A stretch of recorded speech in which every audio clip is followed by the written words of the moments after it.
38 ឆ្នាំបានកន្លងផុតជាមួយនឹងការខិតខំរបស់យើងទាំងអស់គ្នាដូច្នេះការការពារសមិទ្ធផលមួយនេះដោយតម្លៃណាក៏ដោយត្រូវតែការពារឲ្យបានដើម្បីការពារបានគណៈបកប្រជាជនត្រូវតែឈ្នះឆ្នោតគ្រប់ការបោះឆ្នោតទាំងអស់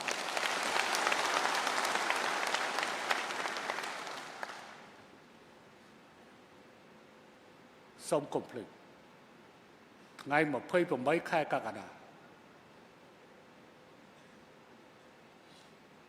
មិនតាន់ទាំងដឹងលទ្ធផលផ្លូវការផងឆេះឡានអស់ប្រមាណនៅស្ទឹងមានជ័យ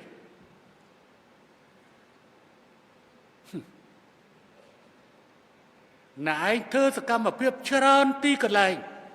មិនឲ្យពលរដ្ឋចូលបោះឆ្នោតតែដើម្បីថ្នាក់ថ្នមសភាពការយើងអត់ធ្មត់មិនធ្វើសកម្មភាពប៉ុន្តែកុំភ្លេចថា2017និង2018បើសកម្មភាពពួកអ្នកឯងរបៀបនេះកម្លាំងប្រអាវុធត្រូវចេញមកក្រាបភ្លាមបើផ្ទុះសង្គ្រាមក៏ឲ្យវាផ្ទុះទៅចុះអត់មានទុកឲ្យមកដុតឡានបំផ្លាញសម្រាប់ថ្នាំសាធារណៈទេមិនតាន់ទាំងឈ្នះផងបែរជាទៀមទាបែរជាបង្កើតហេតុទៅហើយបន្ទាប់ពីនោះធ្វើបាតកម្មហ៊ុនសែនអើយចុះទៅហ៊ុនសែនអើយចុះទៅខ្ញុំបាននិយាយជាមួយកឹមសុខាដោយផ្ទាល់នៅក្នុងរដ្ឋសភាខ្ញុំថាម៉េចអាដាមថាឥឡូវ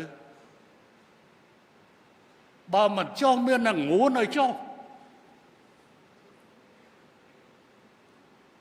ខ្ញុំបានចង្អុលមុខគាត់ពេលហ្នឹងអាដាមងួនយល់ក៏នៅជិត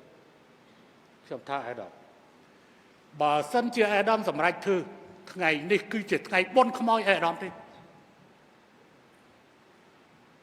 សុំកុំប្រហើន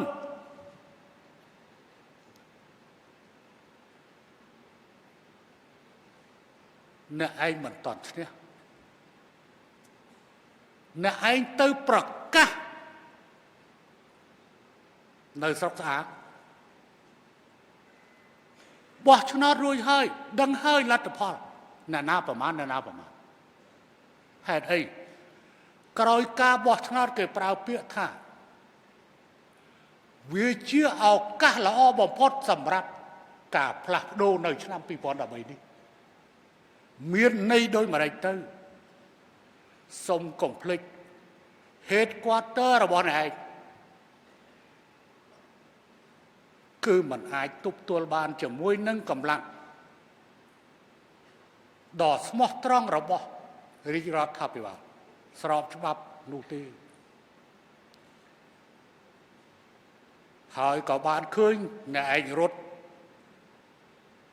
នៅពេលដែលអ្នកឯងបានធ្វើសកម្មភាពជួលហួសអ្នកឯងរត់ចោលកូនចៅទៅសង្ងំលាក់ខ្លួន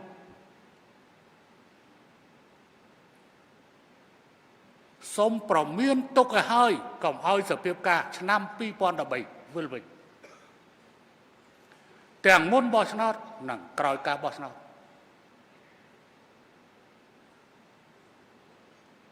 ឯកសណ្ឋានកងទ័ពដែលពាក់ថ្ងៃនេះធម្មតាកងទ័ពអត់និយាយថាលោកម្ចាស់